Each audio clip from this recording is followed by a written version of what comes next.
Rumo à consciência cósmica. Diretrizes para o autoconhecimento e a autorrealização. Roberto Roden. Advertência. A substituição da tradicional palavra latina crear pelo neologismo moderno criar é aceitável em nível de cultura primária, porque favorece a alfabetização e dispensa esforço mental, mas não é aceitável em nível de cultura superior, porque deturpa o pensamento. Criar é a manifestação da essência em forma de existência. Criar é a transição de uma existência para outra existência. O poder infinito é o criador do universo. Um fazendeiro é um criador de gado. Há entre os homens, gênios, criadores, embora não sejam talvez criadores. A conhecida lei de Lavoisier diz que na natureza nada se cria, nada se aniquila, tudo se transforma. Se grafarmos nada se cria, esta lei está certa, mas se escrevermos nada se cria, ela resulta totalmente falsa. Por isso, preferimos a verdade e a clareza do pensamento a quaisquer convenções acadêmicas. Introdução: o homem em harmonia com o cosmos. Popularizou-se ultimamente em quase todos os países do mundo o sistema de alimentação vegetariana e macrobiótica. A essência desse modo de alimentação baseia-se na ideia de que o corpo humano, sendo uma parcela do universo, deve estar em harmonia total com as leis do cosmos para sentir um bem-estar integral. Não é este o lugar para entrarmos em pormenores sobre alimentação vegetariana e macrobiótica. Queremos apenas frisar que este mesmo princípio, de origem cósmica, vale para qualquer espécie de bem-estar físico, mental, emocional e espiritual. Saúde, sanidade, santidade, felicidade, tudo isso são apenas nomes vários para uma mesma ideia, que o indivíduo, sendo uma parcela distinta, mas não separada, do universo, deve estar em perfeito equilíbrio com o todo cósmico, a fim de gozar um bem-estar espiritual. A natureza infra-humana, em seu setor selvagem, possui esse equilíbrio que lhe é garantido pelo instinto, esse intelecto automático do mundo mineral, vegetal e animal. No setor humano, ou melhor, hominal, bifurca-se essa linha única da natureza. O homem, sendo parcialmente livre, pode desequilibrar o equilíbrio instintivo da natureza, e com esse desequilíbrio, pode o homem ego perturbar a harmonia cósmica que o instinto natural lhe assegurava. No plano do simples instinto, há segurança, embora não haja liberdade. No plano do intelecto, há certa liberdade, mas pouca segurança, e dessa liberdade sem segurança derivam todos os males, doenças e pecados.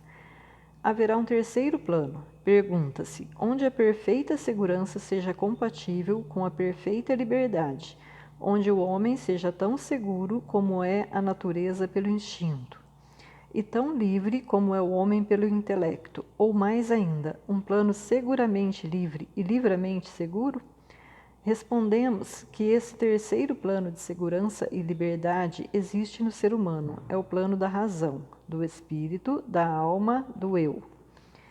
Mas como esse terceiro plano se acha ainda grandemente dormente no homem de hoje e é em estado potencial, não funciona devidamente. É necessário despertar no homem e atualizar o poder racional ou espiritual, isto é, superar o homem ego e atingir as alturas do homem eu.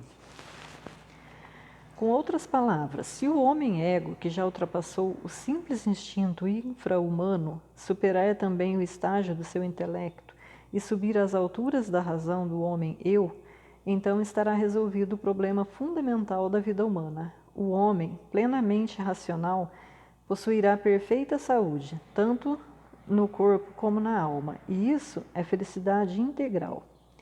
Esse homem eu, plenamente racional, é o homem cósmico, o homem universificado, perfeito na sua vitalidade, na sua mentalidade e na sua espiritualidade, perfeito na sanidade, na sapiência e na santidade. Pela prática da alimentação natural no plano corporal, adquire o homem harmonia corporal com o cosmos. Pela prática da alimentação racional no plano espiritual, adquire o homem harmonia total com o cosmos.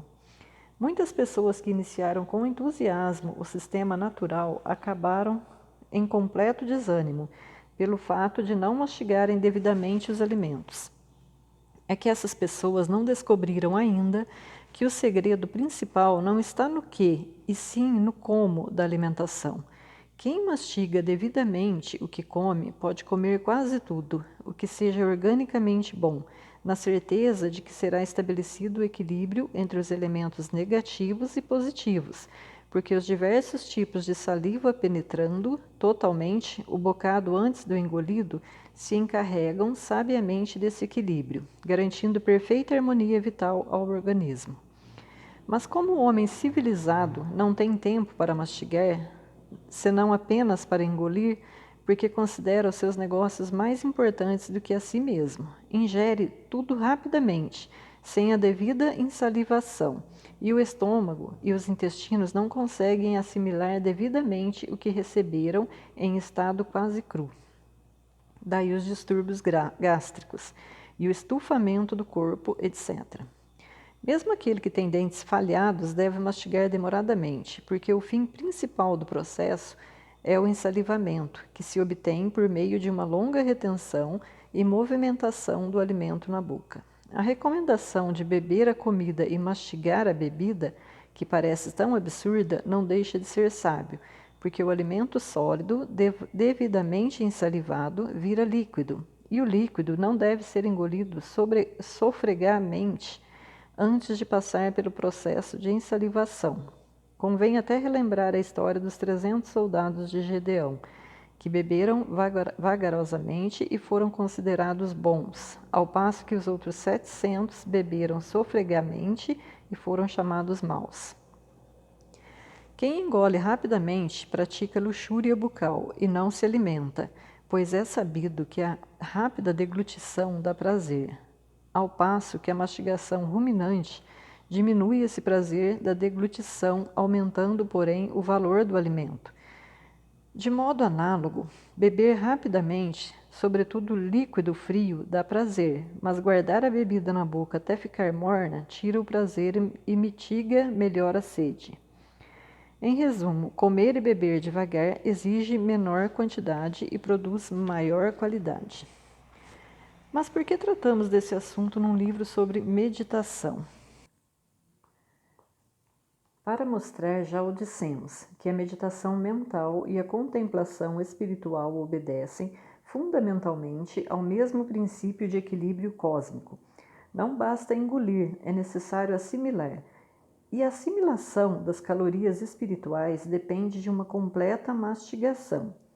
Quem pratica meditação e contemplação deve habituar-se a ensalivar totalmente o bocado antes de o engolir.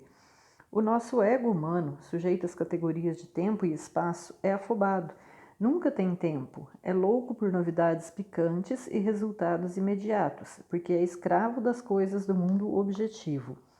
O nosso eu divino, porém, sempre tem tempo, porque habita fora do tempo, não se interessa por novidades efêmeras, mas saboreia a verdade eterna e por isso gosta de ruminar. Horas, dias, meses inteiros, uma única verdade fecunda, até se identificar totalmente com ela. A alimentação espiritual não visa apenas a vida longa, mas vida eterna. Por isso, o seu processo de alimentação tem de ser mais radical ainda do que o da outra. Deve ser genuinamente cosmobiótico. A cosmobiótica, no sentido espiritual, é uma vida plena, no tempo e no espaço, aqui e agora, como também em toda parte e em todos os tempos. Os teólogos eclesiásticos apregoam, geralmente, uma vida pequena aqui na Terra, prometendo uma vida grande depois da morte, em regiões longínquas e em tempos vindouros. Os grandes mestres da humanidade, porém, nada sabem desse dualismo dissociativo, só conhecem o monismo associativo, o universalismo vital permanente. Ensinam que o homem pode ter uma vida grande aqui e agora, por toda parte e sempre, contanto que faça de si uma parcela perfeitamente harmonizada com o universo, que é grande em todos os tempos e espaço. é cosmobiótico. Fazer o homem à imagem e semelhança do universo, universificá-lo explicitamente, assim como ele é universal implicitamente, isso é, fazer dele um homem integral, um homem cósmico, plenamente feliz. No presente livro, Síntese, tratamos da alimentação espiritual. Procuramos dar ao leitor diretrizes sadias para se pôr e se manter em perfeita harmonia com a alma do universo, que é Deus. Essa harmonia chama-se santidade, como aquela outra chama-se sanidade ou saúde. E isso é felicidade integral.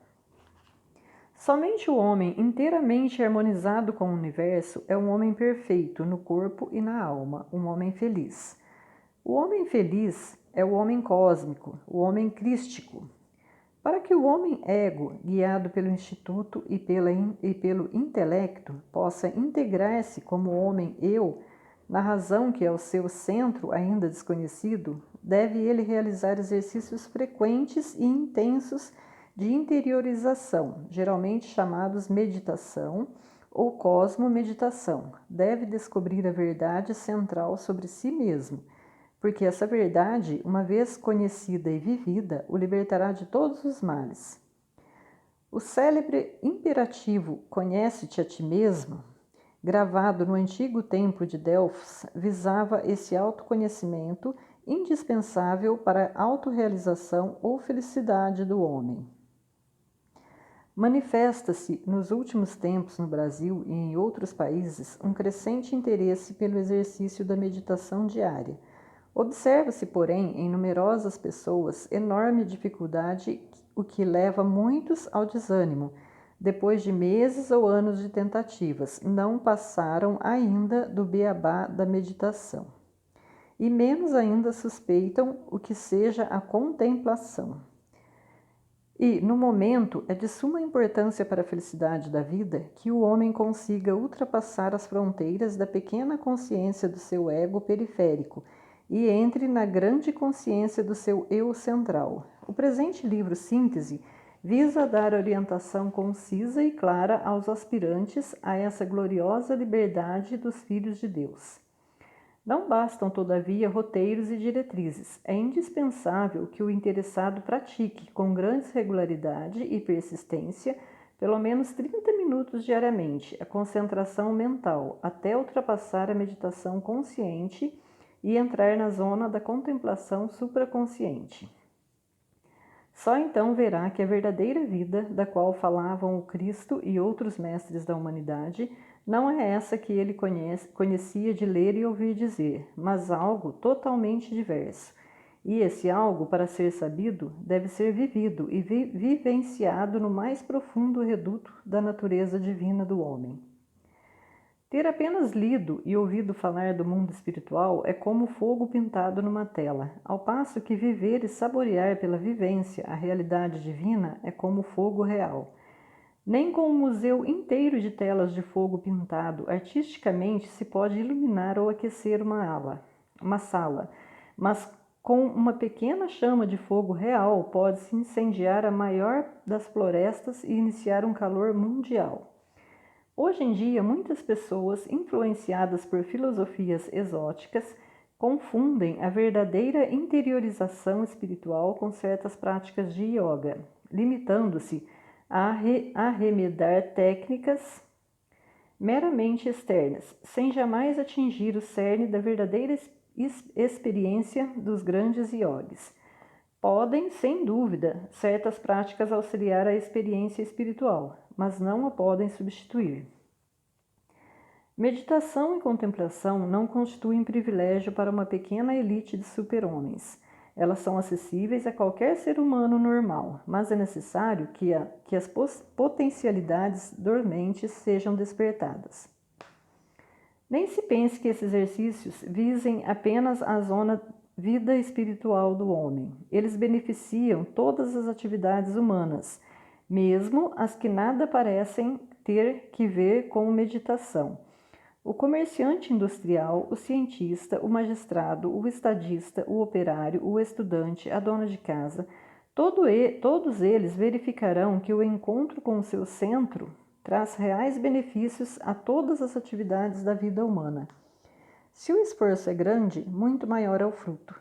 Quem uma vez saboreou esses frutos se considera regiamente recompensado por todos os seus labores. Entre os frutos sazonados pelo exercício de interiorização, contam-se sempre, entre outros, os seguintes: segurança interior, certeza em todas as dúvidas, tranquilidade de espírito, paz da alma, acuidade mental, independência de opiniões alheias, permanente alegria de viver, benevolência com todos os seres, felicidade em pleno sofrimento, certeza da imortalidade na vida presente. Encontro com o centro divino no homem. A tarefa mais importante da tua vida, leitor amigo, é o encontro consciente, pleneconsciente com o teu centro divino. Esse centro tem muitos nomes: o eu verdadeiro, o Cristo interno, o Emanuel, o Pai em nós, a luz do mundo, o reino dos céus, o Espírito de Deus no homem, etc. Não importam os nomes vários que os iluminados lhe dão. O certo é que todos eles sabiam da realidade desse foco divino no homem, porque o haviam encontrado em jubilosa verdade e certeza. No contato consciente com o centro divino, encontra o homem definitiva segurança e tranquilidade, paz e imperturbável serenidade em todas as vicissitudes da existência, mesmo no meio das mais violentas tragédias e tempestades da vida. O homem que encontrou em si o Cristo interno é profundamente feliz em pleno sofrimento, ao passo que o homem que não encontrou esse centro divino é infeliz no meio dos seus gozos. E por ser infeliz, procura sua felicidade fora de si, por toda parte, nas periferias do seu ego físico, mental e emocional, num interminável círculo vicioso. O desejo leva-o ao gozo, e o gozo gera novos desejos, a gozo ou sofrimento no ego da personalidade. Mas só no eu da individualidade é que há felicidade, ou então infelicidade. Todas as coisas externas podem dar-nos gozo ou sofrimento. Somente a realidade interna pode fazer-nos felizes ou infelizes. Os livros sobre meditação, iniciação yoga, etc., usam geralmente uma terminologia versátil, multiforme e por isso dificultam ao leitor a compreensão e o caminho da verdadeira iniciação espiritual. É indispensável que usemos uma terminologia rigorosamente definida, exata e uniforme. Na ciência eletrônica dos nossos dias, vigora uma terminologia de alta precisão e uniformidade. Todo e qualquer cientista, do Ocidente ou do Oriente, da Europa, da Ásia, da África, da Austrália ou da América, conhece o sentido exato e único de palavras como átomo, próton, elétron, nêutron, meson e outras. Entendemos por ego as periferias da nossa natureza material, mental, emocional, que também se chama pessoa, persona ou personalidade. Nunca identificamos este termo como o eu. Usamos invariavelmente a palavra eu para o centro divino da nossa natureza, que é o indivíduo. A individualidade, aquilo que o Cristo chama a alma, ou o Espírito de Deus no homem.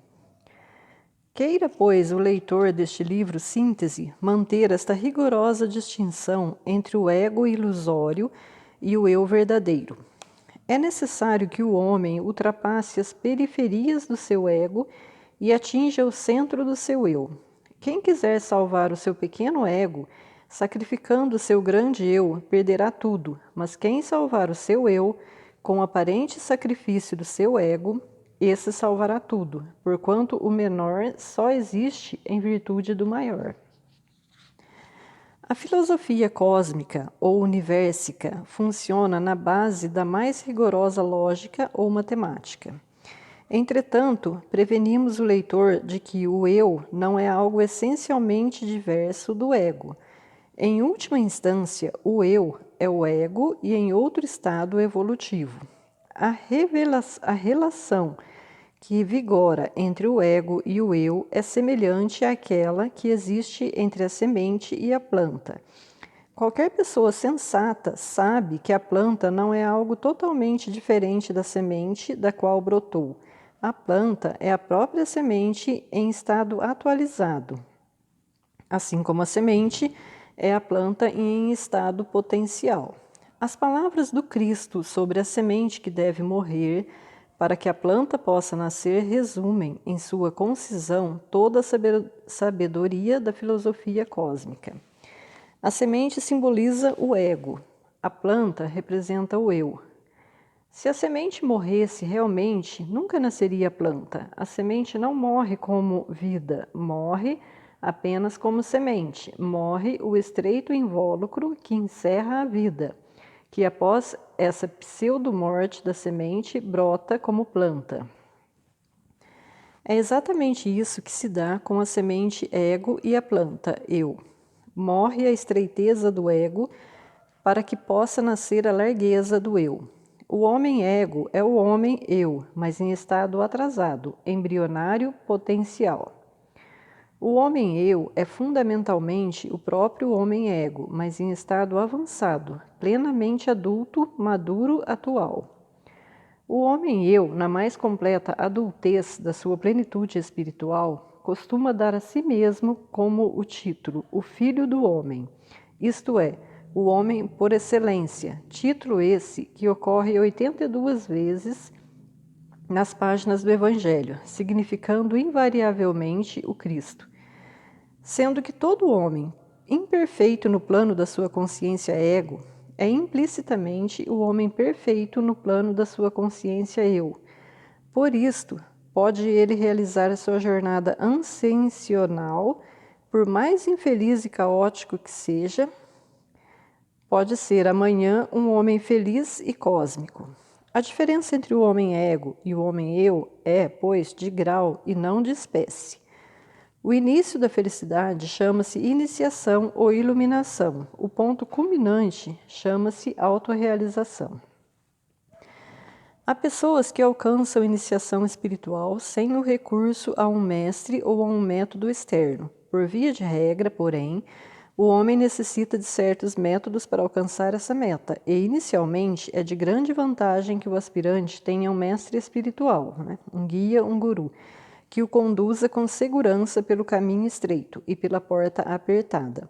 Mais tarde, o mestre interno pode substituir o mestre externo.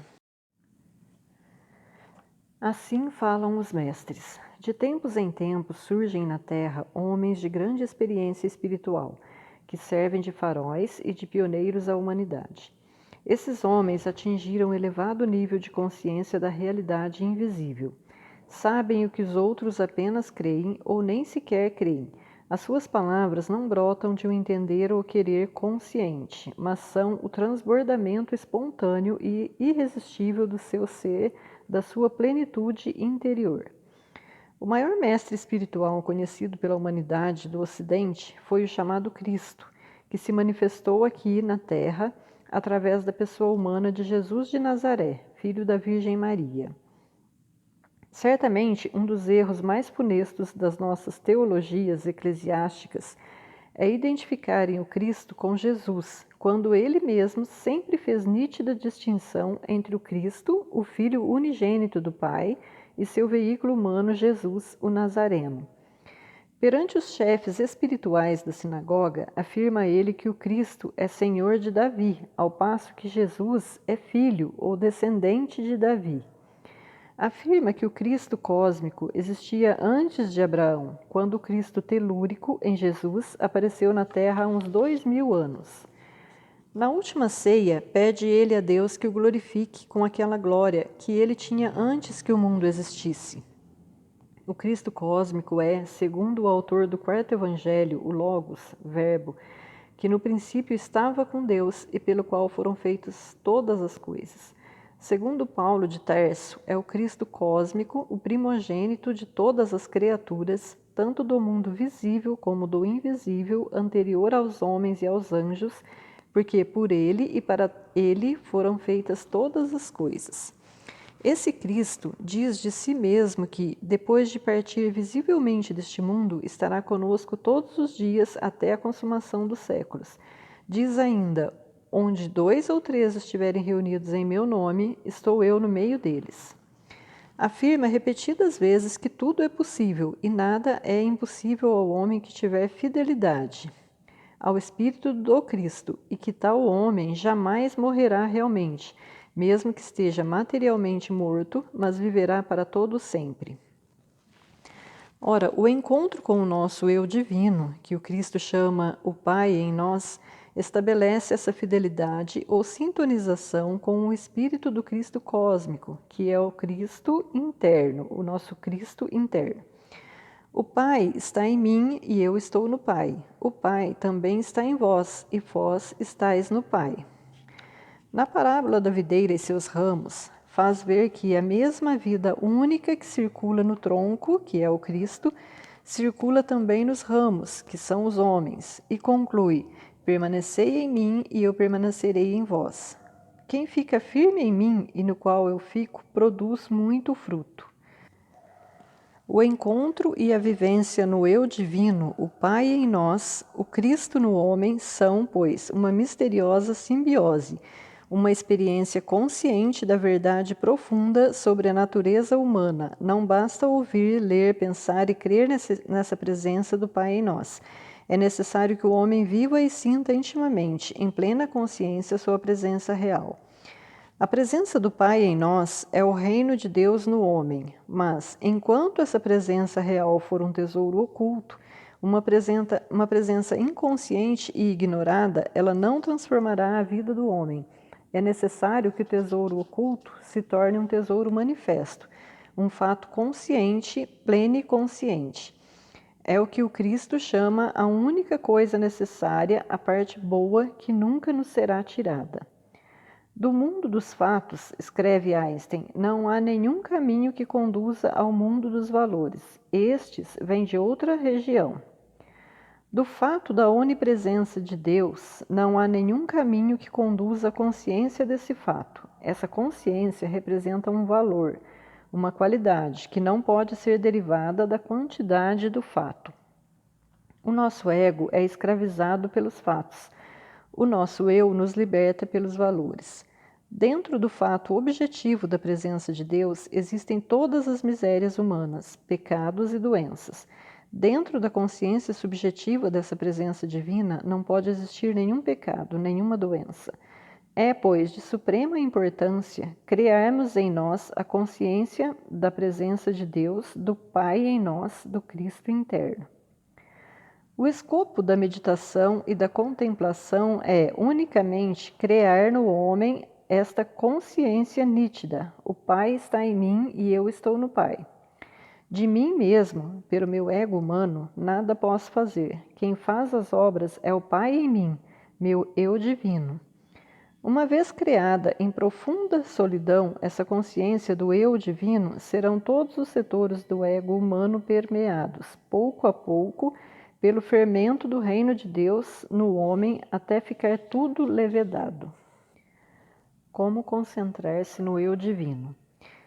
É este o doloroso problema de milhares e milhares de homens de boa vontade. Como atingir o núcleo atômico da natureza humana? O nosso ego físico, mental, emocional é, por sua natureza, centrífugo, extrovertido, demandando sempre as periferias do mundo objetivo.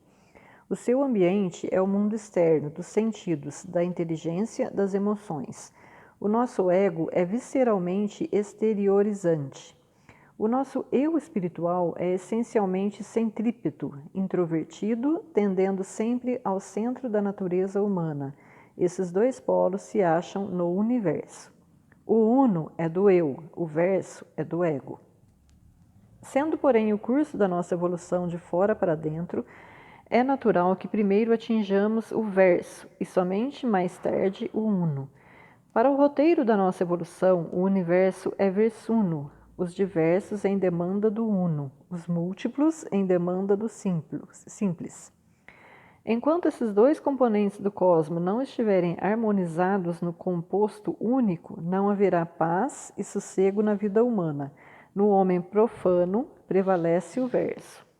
No homem místico impera o uno. O homem cósmico realiza a grande síntese do universo. Ele e o universo são um. Ele é universificado, é o homem universico. Considerando que a imensa maioria, a quase totalidade da atual humanidade, pertence ainda ao mundo dos profanos, é lógico que o primeiro passo a dar está em ultrapassar a face caótica da dispersividade do ego e entrar na zona mística do eu. A primeira etapa nessa jornada do centrifugismo ao centripetismo do ego profano ao eu sagrado está na consciência do eu místico. Quem parte do antepenúltimo ao último terá de passar pelo penúltimo. Esse penúltimo é o total isolamento da zona mística. E para chegar a essa zona vem em primeiro lugar a concentração mental, que passa pela meditação e culmina na contemplação. Dificílima é a concentração mental, difícil a meditação, fácil a contemplação. Mas, para chegar à zona do jugo suave e do peso leve, é indispensável passar pelo caminho estreito e pela porta apertada. Sem isso, não há ingresso no reino de Deus. Por vezes, essa porta apertada parece até o fundo de uma agulha, por onde não passa nenhum camelo, sobretudo quando onerado de muita bagagem profana. Deixe de ser bagageiro e deixe de ser camelo, e passará pelo fundo da agulha. Esse processo é ensinado pelos mestres da interiorização, que é essencialmente um processo de libertação de toda a bagagem do ego, sobrando apenas o eu puro e desnudo, a luz do mundo, que tudo atravessa e permeia. O seguinte diagrama tem por fim concretizar o processo de interiorização libertadora. Na zona 1, os nossos pensamentos correm suavemente, em direção paralela, sem esforço ou até em forma dispersiva indicada pelas duas letras A. Com algum esforço, consegue o homem disciplinar as tendências do seu ego, reduzindo a dispersividade ou o paralelismo mental a uma ligeira convergência mental, indicada pelo algoritmo 2.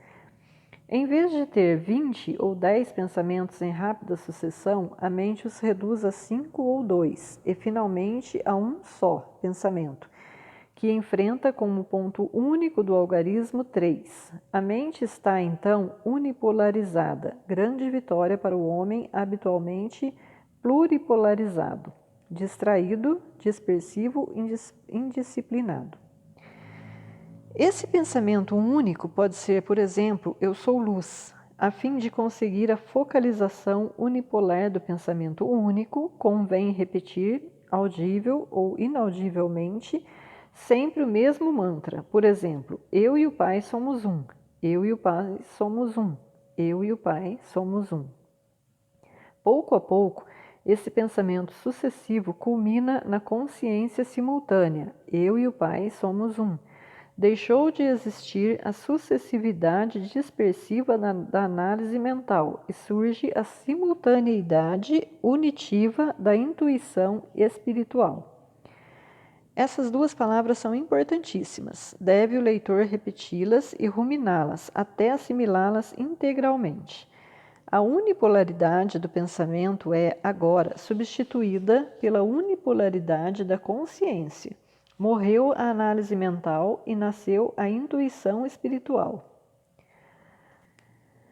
O meditante superou a zona baixa das tempestades e turbulências e entrou na estratosfera da grande quietude e do silêncio. A linha vertical pontuada entre os algarismos 2 e 4 marca a fronteira entre dois mundos, entre o mundo turbulento do ego, sujeito a tempo, a espaço e a casualidade, e o mundo tranquilo do eu, que habita no eterno, no infinito. Pela primeira vez, o homem chega a saber, então, que céu e inferno não são regiões geográficas ou zonas astronômicas, mas sim estados de consciência. O homem que cruzou a linha divisória pontuada entre o 2 e o 4 passou da meditação para a contemplação, está com o templo, contemplar, Ele não pensa, não analisa, não medita mais, ele simplesmente contempla. Visualiza tranquilamente a suprema realidade. E como ele é um canal aberto, as águas vivas da realidade fluem e jorram para dentro desse homem, assim como a plenitude se derrama necessariamente para dentro da vacuidade. Do ponto 3 da nossa figura, partem linhas divergentes para a direita, linhas que tanto mais se abrem quanto mais se distanciam do seu nascedouro. Essas linhas, que principiam na zero dimensão e na zero duração 3, fronteira entre o ego e o eu, representam em seu crescente afastamento o grau de receptividade do homem.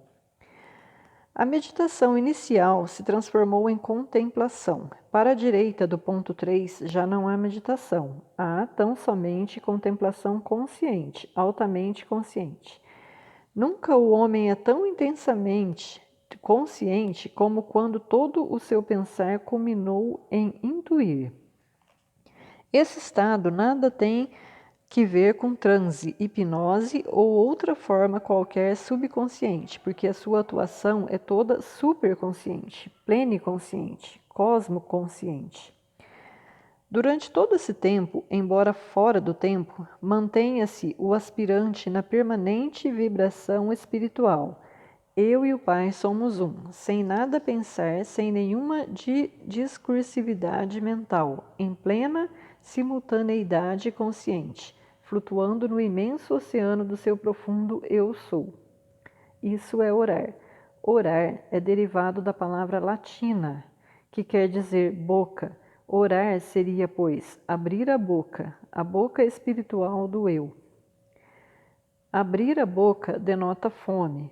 O espírito finito, eu, abre a boca rumo ao espírito infinito, Deus, cuja presença se lhe tornou intensamente consciente durante a contemplação.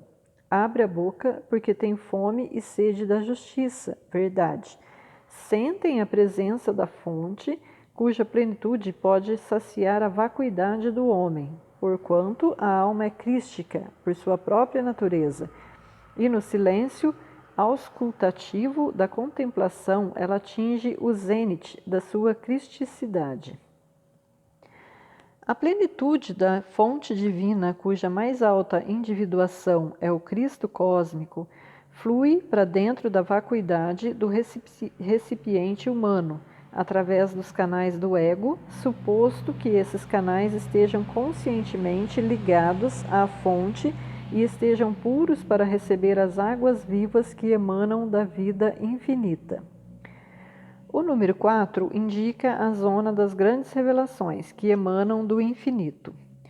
Depois de saturar a consciência espiritual, pode o homem regressar externamente para o mundo do seu velho ego. Flechas reversivas 5 da figura da página 35, sem todavia perder o contato com o mundo divino do seu eu crístico, o qual, daí por diante, aureolará e permeará todas as atividades do iluminado, que acaba por ser um lucificado. Um único segundo de contato real com o mundo divino pode transformar a vida inteira de um homem. O fluxo das águas vivas da fonte através dos canais é diretamente proporcional ao grau de esvaziamento e vacuidade desses canais humanos. Quando a ego-vacuidade chega ao ínfimo nadir do zero, então a eu-plenitude atinge o supremo zênite do 100, se com 100 entendermos o mais alto grau de teoconsciência que o homem possa alcançar. A ego-vacuidade clama, pois, pela teoplenitude. Essa teoplenitude, no plano dos finitos, é a Cristo-plenitude, aquele estado de conscientização a que Paulo alude quando diz: já não sou eu que vivo, o Cristo vive em mim. Vezes há em que o estado de oração, para além de pensamentos e palavras, perdura horas ou até dias inteiros. Mas o orante nada sabe disso, porque nessa zona não há tal coisa como horas ou dias, não impera mais a tradicional ilusão designada pela palavra tempo. tampouco impera a outra ilusão dos sentidos chamada espaço ou dimensão. O orante ou contemplante nada sabe do quando, nem do onde, de si e das coisas. Lá onde ele está, tudo é agora e aqui. Tudo é o eterno e o presente e o infinito aqui. Ao acaso das ilusões do ego sucedeu a alvorada da verdade do eu. Todos os grandes mestres da humanidade sabiam por experiência desse mergulho no infinito e no eterno. Moisés, Elias, João Batista, Jesus, o Cristo, Paulo de Tarso, Francisco de Assis, Mahatma Gandhi, Ramana Maharshi e muitos outros. Alguns deles, como o próprio Cristo, passaram 40 dias ininterruptos no estado em que a pequena onda do ego, consciência, se achava totalmente submersa na grande mar da eu-consciência, que é o infinito transcendente. A presença do infinito em todos os finitos é um fato universal. Assim, a presença de Deus no homem é uma realidade objetiva. Mas, como já dissemos, o que resolve os problemas do homem não é o fato da presença divina, e sim a consciência dessa presença. Enquanto o homem não conscientizar nitidamente o fato da presença de Deus nele, continua a ser pecador, doente, infeliz, mortal, sujeito às misérias do ego. Mas a partir do momento em que ele desperta para a consciência da presença de Deus nele, acabam as misérias geradas pelo ego e principiam as grandezas nascidas do eu. É possível e até provável que essas grandezas não eclipsem, logo de início, as misérias tradicionais, mas está lançada a semente da planta gloriosa. Após um período maior ou menor de incubação, virá a grande eclosão. Durante 3 longos anos esteve a semente da palavra do Cristo incubada na alma dos seus discípulos, aparentemente morta. Contudo, ela acabou germinando e brotou gloriosa na manhã do Pentecostes. O ego, precisamente, pode ser condicionado por tempo e espaço, quer logo ver resultados palpáveis das suas atividades. É impaciente por ser míope e interesseiro, mas o eu, por ser eterno e infinito, não depende de tempo e espaço, deixa os resultados por conta de Deus e só se interessa pelo trabalho em si. O eu trabalha intensamente e renuncia a cada passo aos frutos do seu trabalho. Tem o faro cósmico e sabe que o universo se encarrega dos resultados de qualquer trabalho e que esses resultados são benéficos quando o homem realiza o trabalho com amor e pureza de intenção. Daí advém ao homem espiritual a sua admirável calma e serenidade em todas as atividades. O homem sapiente não se entristece pelo fato de não ver resultados palpáveis dos seus trabalhos ou dos seus exercícios espirituais. Continua a trabalhar com a mesma alegria, sem jamais admitir desânimo ou desculpas diante de si mesmo. Nenhum negócio, nenhuma doença, nenhuma visita, nenhuma circunstância pode levá-lo a desistir dos seus trabalhos ou exercícios, porque o eu divino, que habita no eterno e no infinito e nada sabe de interesses mercenários, o guia em tudo. Voltando ao tema da oração, na zona da contemplação, no princípio, parece a oração ser um solilóquio ou monólogo da alma consigo mesma.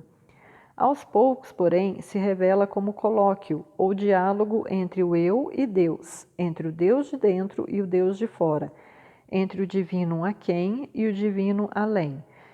Verdade é que esse Deus é um só e a divindade una e única. Mas o modo como a alma experimenta e saboreia essa realidade una e única se bifurca na relação entre o Deus pessoal imanente e a divindade impessoal transcendente.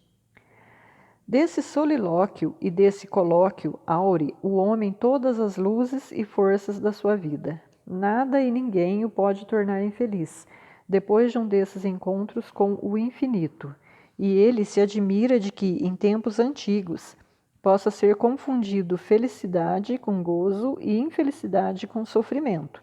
Agora ele enxerga nitidamente que gozo ou sofrimento acontecem ao seu ego, mercê das circunstâncias. ao passo que felicidade e infelicidade nunca lhe acontecem, mas são produzidas por seu eu, quando este supera o ego ou quando se deixa por ele escravizar. Felicidade é a consciência da harmonia com o infinito. Infelicidade é a consciência da desarmonia com o infinito. Da semente à planta. As palavras de Jesus: se o grão de trigo não morrer, ficará estéril, mas, se morrer, produzirá muito fruto, ilustram admiravelmente a função do ego com relação ao eu. O que morre na semente, quando ela se transforma em planta, não é a vida da semente, mas apenas o seu invólucro, a casca que encerra o germe vivo. Se o germe vivo morresse, a planta não nasceria. O invólucro tem a função de proteger o germe, mas quando chega o tempo da germinação, a casquinha dura que protegia o germe vivo, em vez de auxílio, se tornaria empecilho se se recusasse a romper. Somente pela desintegração da casca cumpre ela sua função, porque sem essa desintegração não poderá a vida potencial do germe integrar-se na vida atual da planta, florescer e frutificar. É exatamente essa a função do ego, que o mestre compara com a semente, ou com o grão de trigo. O ego é o próprio eu em estado potencial, assim como o germe é a própria planta em estado embrionário. Para que a potencialidade da semente ou do ego possa passar para a atualidade da planta ou do eu, deve o invólucro do ego morrer para que o conteúdo do eu possa nascer. O ego e o eu não são, portanto, duas entidades diferentes e separadas. Elas são essencialmente idênticos. A sua diferença é apenas de grau e não de realidade. O ego é o próprio eu em estado embrionário, potencial não desenvolvido. O que impede o desenvolvimento do ego e sua evolução em eu é a ilusão do ego, quando este se considera como homem perfeito e definitivo. Essa ilusão torna o ego teimoso e o leva a não querer romper o seu egoísmo. O invólucro é essa própria ilusão da ego-identificação. No momento em que o ego reconhece que ele é potencialmente o eu, perde a ilusão e deixa de se identificar com a casca do seu egoísmo. Surge agora o grande problema: como pode o ego adquirir essa consciência de ser ele essencialmente o eu? Como pode a semente admitir que ela seja essencialmente idêntica à planta? Nos domínios da natureza, a semente sente instintivamente, embora de modo inconsciente, a sua essencial identidade com a planta. Esse instinto lhe foi dado pela inteligência cósmica, que tudo permeia e governa. No ser humano também existe esse instinto vital, mas em forma de intuição espiritual. Basta que o homem não se oponha à atuação dessa intuição espiritual e ela funciona como infalível precisão. Todo homem que não adulterar a sua natureza humana sente essa unidade entre a sua natureza embrionária do ego e a natureza plenamente desenvolvida do eu. As palavras de Tertuliano, a alma humana é crística por sua natureza, podem ser parafraseadas na afirmação: todo homem não adulterado em sua natureza sabe que o estado potencial do seu ser pode e deve passar a um estado atualizado. Assim como a semente, quando colocada em solo fértil, germina irresistivelmente, rompendo o invólucro e iniciando a planta, assim todo homem em ambiente propício desenvolve a sua ego-consciência do eu-consciência. O rompimento da casca é natural, o não rompimento é desnatural. Infelizmente, a mentalidade da atual sociedade civilizada hipertrofia a ilusão do ego e atrofia a verdade do eu, dificultando ao homem o rompimento do invólucro do seu egoísmo. Por isso, deve o homem sensato reduzir ao mínimo os fatores egoficantes, como a dispersividade excessiva por meio da vida social, das visitas, dos jornais e revistas, do rádio, da televisão, etc. Ego-vacuidade e cosmoplenitude. A verdadeira meditação ou sintonização cósmica exige, como prelúdio, um total esvaziamento de todos os conteúdos do nosso ego humano. Esse ego-esvaziamento é chamado egocídio pelos grandes iniciados.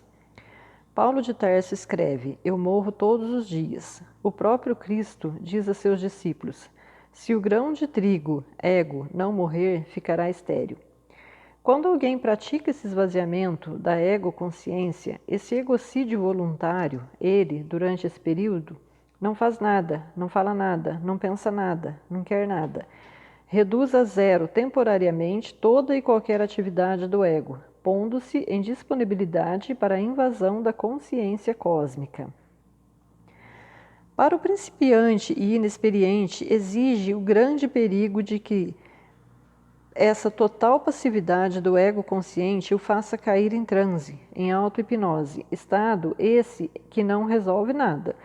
Para que não aconteça isso, deve o homem totalmente ego-esvaziado permanecer na plenitude do eu consciente. Deve ficar 100% consciente, apesar de 0% pensante. O inexperiente acha que isso, 100% consciente e 0% pensante, seja um círculo quadrado, algo impossível, porque confunde pensamento com consciência. O experiente, porém, sabe que o pensamento é um processo analítico do ego humano, ao passo que a consciência é um estado intuitivo do eu cósmico. Depois de muitas tentativas infrutíferas, consegue o homem manter-se plenamente consciente, sem pensar nada, sem querer nada. E nesse estado de total vacuidade do ego consciente, é ele invadido pelo cosmo consciente, que resolve os dolorosos problemas da existência humana. Todos os nossos problemas são produtos do ego humano, ao passo que a solução desses problemas vem da consciência cósmica. A invasão da consciência cósmica não anula a ego-consciência, mas integra-a. O ego humano não é aniquilado pelo eu cósmico, mas é integrado nele. Quando uma semente se transforma em planta, ela não morre, mas vive de outro modo, melhor e maior. O que morre é a casca que envolvia e protegia o germe vivo. Para que o germe possa passar da vida potencial da semente para a vida atual da planta, deve a casca morrer ou dissolver-se. A integração da vida da semente na vida da planta supõe a desintegração do invólucro do germe. É o que se entende por egocídio. A casca da semente, que foi um auxílio, se tornaria um empecilho se não se desintegrasse. Assim, o ego humano se torna um impedimento para o eu divino se não se desintegrar, a fim de se integrar. Nesse sentido, disse Jesus: quem quiser salvar a sua vida, ego, perdê-la-á, mas quem perder a sua vida por amor de mim e do Evangelho, eu, este a salvará. O ego não pode salvar-se pelo ego, mas pode ser salvo pelo eu. A ego-desintegração produz a ego-integração no eu. Quem não morrer voluntariamente antes de ser morto compulsoriamente não pode viver gloriosamente. Nesse sentido, escreve Paulo de Tarso: Eu morro todos os dias, e é por isso que eu vivo. Mas não sou eu que vivo, o Cristo é que vive em mim. Eu já não sou ego vivente, eu sou Cristo vivido. E Jesus diz: se o grão de trigo, ego, não morrer, ficará estéril, mas se morrer, produzirá muito fruto, eu. A verdadeira meditação é, pois, um morrer e um nascer, é uma desintegração a fim de promover uma integração. Onde há uma vacuidade, acontece uma plenitude. O ego, esvaziamento, é uma disponibilidade para a cosmoplenificação. Quando dizemos cosmo, não nos referimos ao mundo material, mas à alma do universo, que as religiões chamam Brahman, Tal, e Yahweh, Deus. O grande filósofo monista Spinoza escreveu: Deus é a alma do universo, e o universo é o corpo de Deus. Quando o homem se esvazia de todos os conteúdos do seu ego humano, então é ele plenificado pela alma do universo, pela divindade. A ego-vacuidade produz tel-plenitude. Para o principiante, esse ego-esvaziamento é um tenebroso problema, porque ele se identifica tradicionalmente com o seu ego humano, e o egocídio lhe parece ser a extinção da sua própria individualidade, do seu verdadeiro ser. Só aos poucos, através de muita experiência, descobre o homem que ele não é o seu ego, mas o seu eu, que se revestiu do invólucro do ego e falsamente se identificou com este. Quando o homem descobre o seu verdadeiro eu central, verifica ele a sua ilusão e daí por diante considera o seu ego como algo que ele tem, mas não que ele é. E então compreende ele as palavras do Cristo: eu e o Pai somos um. O Pai está em mim e eu estou no Pai. Renunciar a tudo, orar sempre. Os grandes iniciados insistem em duas coisas para que o homem se realize plenamente: renunciar e orar. Quem não renunciar a tudo que tem não pode ser meu discípulo. Orai sempre e nunca deixeis de orar. Poucos sabem o que é renunciar e orar. Renunciar não se refere em primeiro lugar ao abandono de bens materiais, mas sim ao desprendimento de um estado mental, de um falso pensar e um falso querer. O que impossibilita a autorrealização do homem é a sua identificação com o seu ego. Quem não se desapegar desse falso apego não pode realizar-se em espírito e em verdade. Quando o homem se desapega do falso pensar e do falso querer, torna-se fácil e espontâneo o desapego do seu falso possuir. A renúncia aos bens materiais é apenas um corolário, uma consequência da renúncia a uma ilusão mental, a um falso pensar e um falso querer. A alma da renúncia é o desapego da tradicional identificação com o ego físico, mental, emocional. Uma vez que o homem renunciou a esse seu ter mental, emocional, torna-se fácil a renúncia a seu ter material. Pode ser que a renúncia material não seja necessária ou aconselhável, mas a renúncia mental, emocional é sempre indispensável. Palavra igualmente mal entendida é orar, que muitos identificam com rezar. Rezar é um ato transitório do ego. Orar é uma atitude permanente do eu. Orar é uma abertura da alma em face do infinito, em face da realidade, em face da alma do universo, que é a divindade. A permanente atitude cósmica, chamada oração, é perfeitamente compatível com qualquer trabalho profissional, com qualquer atividade externa do ego. A verdadeira oração não somente não impede o trabalho exterior, mas o beneficia grandemente. Quem trabalha à luz da oração trabalha com maior alegria, simpatia e leveza, porque a atitude da oração reveste de um halo de poesia e beleza todo e qualquer trabalho, por mais humilde que seja. Por essa razão, o imperativo orar sempre não é apenas um postulado da vida espiritual, mas uma recomendação para uma vida profissional e social. Pouco a pouco, o homem de oração permanente e de renúncia total verifica que esses dois imperativos do Cristo não são dois, mas um só. O homem de permanente abertura cósmica verifica, com grata surpresa, que essa atitude de consciência não tem vontade de ter algo, mas de ser alguém, porque descobriu que todo o algo objetivo é pura ilusão, e somente o alguém subjetivo é que é verdade. O ser alguém eclipsa o ter algo.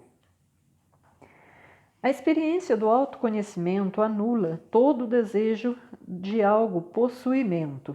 A verdade do eu nulifica todas as ilusões do ego. Renunciar a tudo e orar sempre são idênticos em sua essência.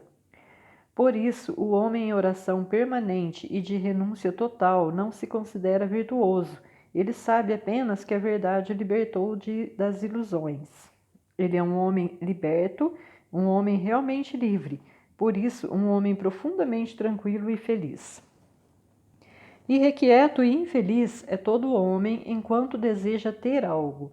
Tranquilo e feliz é todo homem que é alguém. Renunciar a tudo é orar sempre. Como manter a consciência espiritual no mundo material? O maior dos problemas da vida humana não é, propriamente, o contato consciente com o mundo espiritual, pela contemplação de que falamos. O problema dos problemas está em como manter acesa a consciência espiritual no meio das materialidades do mundo cotidiano. A meditação não é um fim, mas um meio. Via de regra, depois de estabelecer o contato consciente com o eu divino, deve o homem regressar ao plano dos seus afazeres profissionais, trabalhando em qualquer setor honesto da vida humana, a não ser que outra seja sua missão peculiar. Esse regresso, porém, é meramente externo, funcional. Internamente, experiencialmente, continua o homem a viver no reino dos céus, na sua consciência crística, eu e o Pai somos um. Mahatma Gandhi, quando convidado para se isolar numa caverna para manter sua espiritualidade, respondeu que ele trazia dentro de si essa caverna sagrada. Todo homem deve ter dentro de si o seu céu portátil, mesmo em pleno inferno do mundo profano.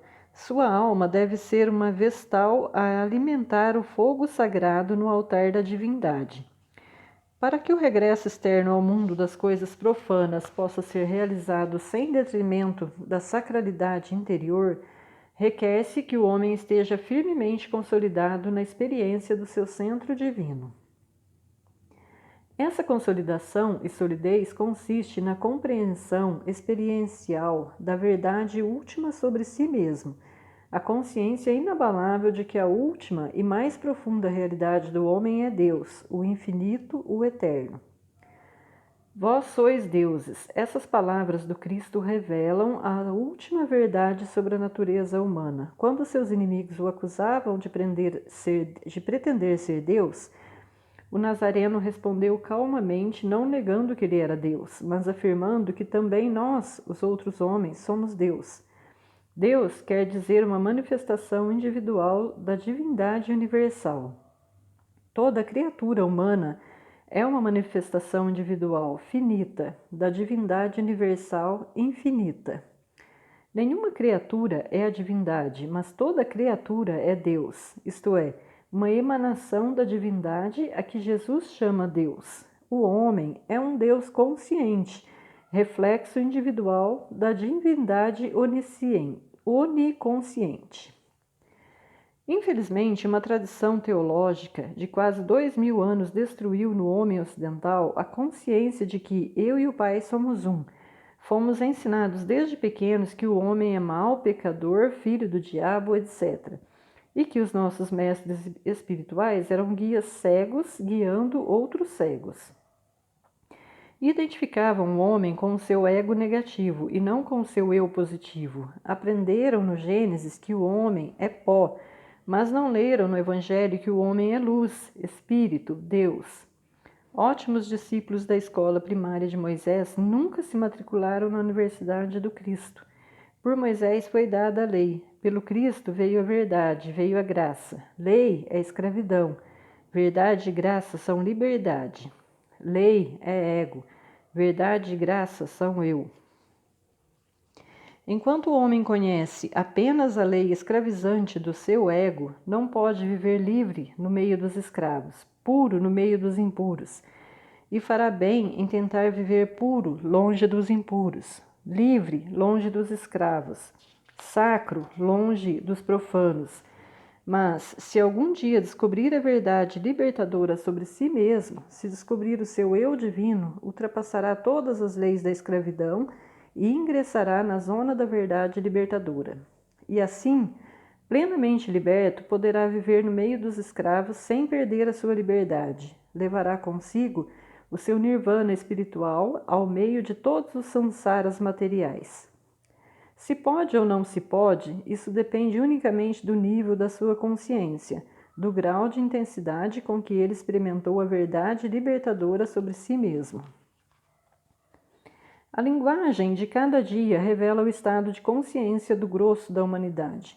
Quando o homem diz eu estou doente, ou eu sou inteligente, ou ainda eu fui ofendido, identifica-se com algo que não é ele, mas que apenas tem, identifica-se com o seu ego, esquecido do seu eu, que não pode estar doente, que não é apenas inteligente, que não pode ser ofendido.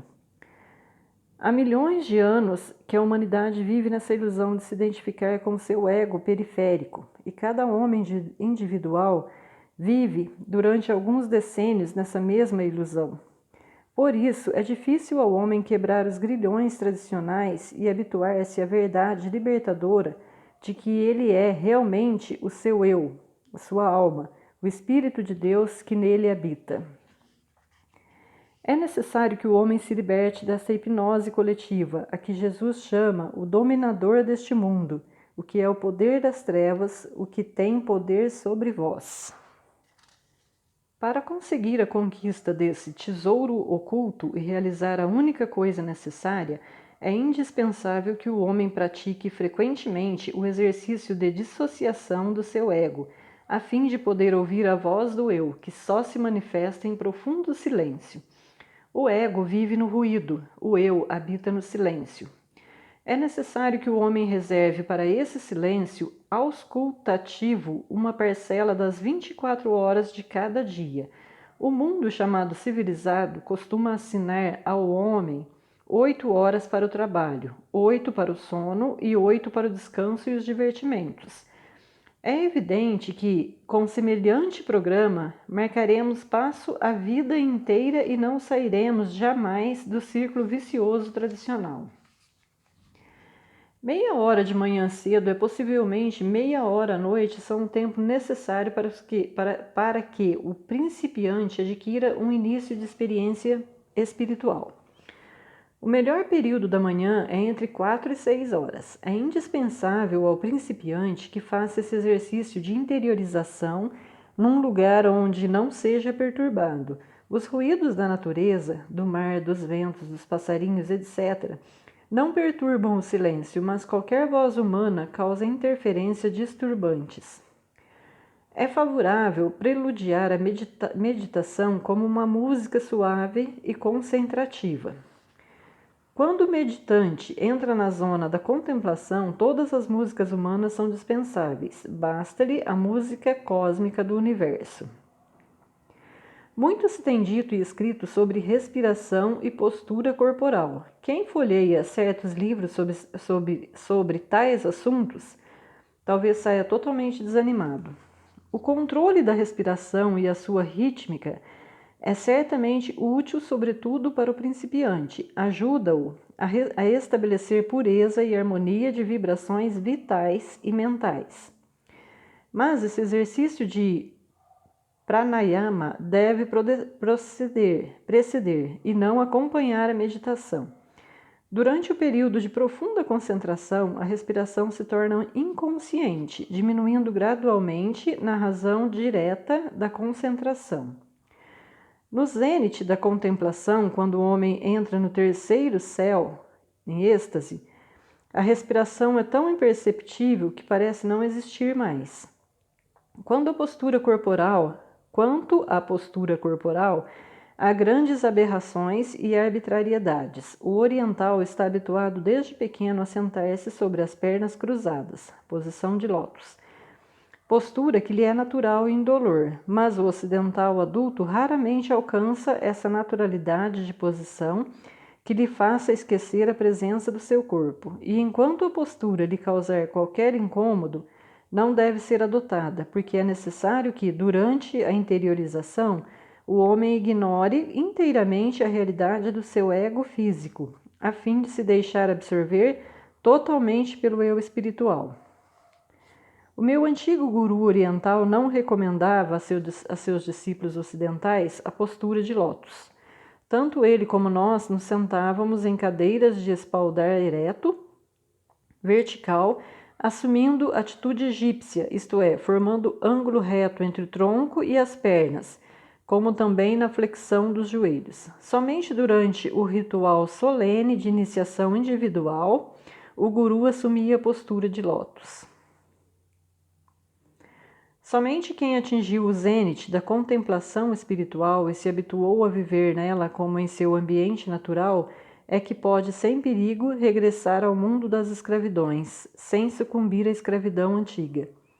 Uma vez que conheceu vitalmente a verdade sobre si mesmo, está a tal ponto liberto de todas as inverdades do ego que pode viver puro no meio dos impuros, livre no meio dos escravos, porque a consciência de ele ser a luz do mundo lhe conferiu definitiva imunidade. A luz é a única realidade incontaminável. Pode penetrar todas as impurezas sem se tornar impura. E essa a meta suprema da meditação e da contemplação.